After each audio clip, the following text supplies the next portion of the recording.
Hello there my Jedi and Sith friends, and welcome to another Star Wars video. It is I coming at you once again, your friend and your favourite galactic hostess, Star Wars Meg, and today we're once again diving into the new novel Star Wars Legacy. I know not everyone is a big sequel fan, I'm not either to be honest, but this book has some remarkably interesting tidbits. It's quite a hefty one where it comes to additions to the new canon, and we're going to focus on a huge canon moment which is something fans have been curious about since the sequel trilogy came to an end. It's certainly one of the biggest missed opportunities of 7, 8 and 9, and around the time of the rise of Skywalker, fans were echoing the same sentiment. Why didn't Anakin's ghost appear to Rey, or even better, his grandson Ben? Now in all fairness, in episode 9 we do hear Anakin's voice. Rey was spoken to by the voices of Jedi past. We're talking Qui-Gon, Kanan Jarrus, Adi Gallia, Yoda, Obi-Wan Mace Windu, Ayla Secura, Ahsoka, Luminara Unduli, Luke, and of course, the Chosen One. But the big question is, has Anakin's ghost ever appeared to Rey one-on-one? I was gonna say in the flesh, but that's not the right turn of phrase. I'm talking about a visual apparition as a full-bodied Force spirit. Well, as of July 2026, the official canon answer is yes. But their meeting takes place before episode 9, because the book is set between the events of The Last Jedi and the rise of Skywalker. During her quest to repair the Skywalker lightsaber, she goes with her new Jedi mentor Leia to the legendary planet of Tython, a planet that you'll be very familiar with if you're a fan of the Old Republic. It's also central to the Dawn of the Jedi comics and novels, and was brought to our screens by Disney for the first time in The Mandalorian Season 2. It's where Grogu sat upon the Seeing Stone and reached out to Luke.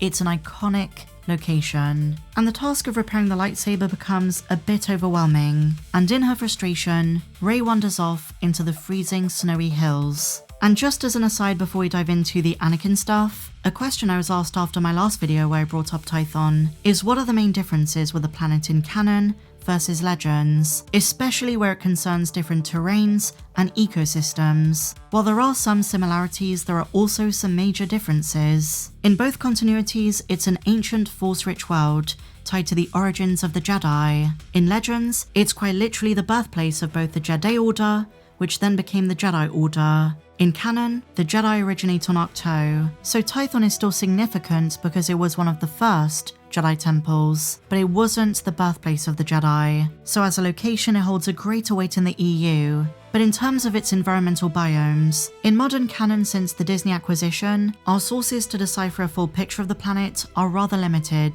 Aside from Star Wars Legacy, we have a couple of issues of the Dr. Aphra comics, and The Mandalorian Season 2, and from all accounts, it's a rather terrestrial planet. It's mostly temperate with mountains, grasslands, forests, and also has ice caps and river valleys. In Star Wars Legends, on the other hand, we get a far richer and more varied vision of the planet. Tython is divided into several major continents, each with its own distinctive geography, and the result is a varied planet with forests, volcanic wastelands, silent deserts, fungal jungles, frozen mountain ranges, marshes, and coastal regions. It's one of the most ecologically and geographically diverse planets in the entire Star Wars galaxy.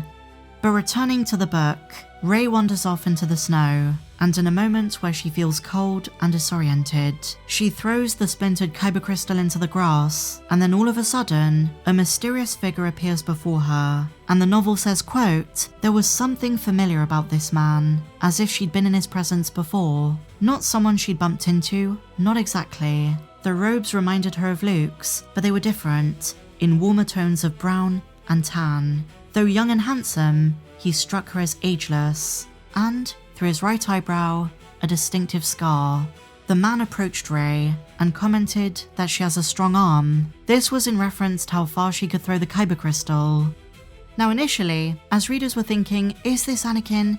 It has to be. The description matches him perfectly, but there's also this moment of like, is it going to be someone else? But no, it is. Even though if at first, he does not identify himself. Rey sees the figure in front of her and decides to use the Force to connect with him. She learns all about his background. Images pour into her, one after the other, drowning out the wind and the cold. She sees a younger Anakin, a slave boy on Tatooine. The book says, quote, "The embrace of a loving mother. That same woman dead, and cradled in his arms. Rey was witnessing Anakin's entire life, the Tusken Raider attack, the rage, the loneliness, the anger he felt, darkness brewing inside of him. And then Rey experiences his love for Padme. The novel notes a silken kiss along a coastline, water dazzling under sunlight, the face of a lover, haloed in gold and red, the kick of tiny feet in her stomach, Padme's pregnancy with the twins, but then pain, fire, betrayal and confusion that seared into flesh, seared understanding into her mind. At this point, Rey knew exactly who was standing in front of her. Luke Skywalker's father, the man he redeemed and brought back to the light, one of the greatest Jedi who ever lived, Anakin Skywalker. And at this point, Rey is baffled, and she realizes that this lightsaber once belonged to him. Your lightsaber, she says. Rey starts to feel guilty, and she expresses regret. And in response, Anakin says, if you don't want it, you did the right thing. But if you gave it up thinking life would be easier without it. And this is where we have extended dialogue between the two characters. Anakin tells Rey that someone is looking for her. He's referring to Rey's new master and his own daughter, Leia, who Anakin describes as a brave, bold woman, just like you. Now I know a lot of fans are not going to like this. For years there have been theories about what Anakin would say to Rey, and a lot of people say that George Lucas's version of Anakin would not approve of the way Rey was trained. A lot of it stems from out-of-universe sentiment towards Rey's arc in the sequel trilogy, with fans often using her and Anakin as a dichotomy of sorts. To many fans, Anakin represents years of hardship, discipline, and gradual growth, whereas Rey is often perceived as being gifted from the word go, even from her first fight with Kylo in The Force Awakens. So when fans imagine Anakin and Rey interacting, there's been this presumed antagonism between them, although there's nothing in the story itself to suggest this. But now, according to this book, and therefore established Disney canon, not only does Anakin praise Rey, but he tells her that they have a lot in common. Here's what the book says. I know what it's like to be alone, Anakin says. We're hard people, Rey. We were raised by the desert. There were people that tried to help me, but I wouldn't let them. I wanted to do it all on my own, but that was foolish. That was weakness, Rey. Evil looks for the weak.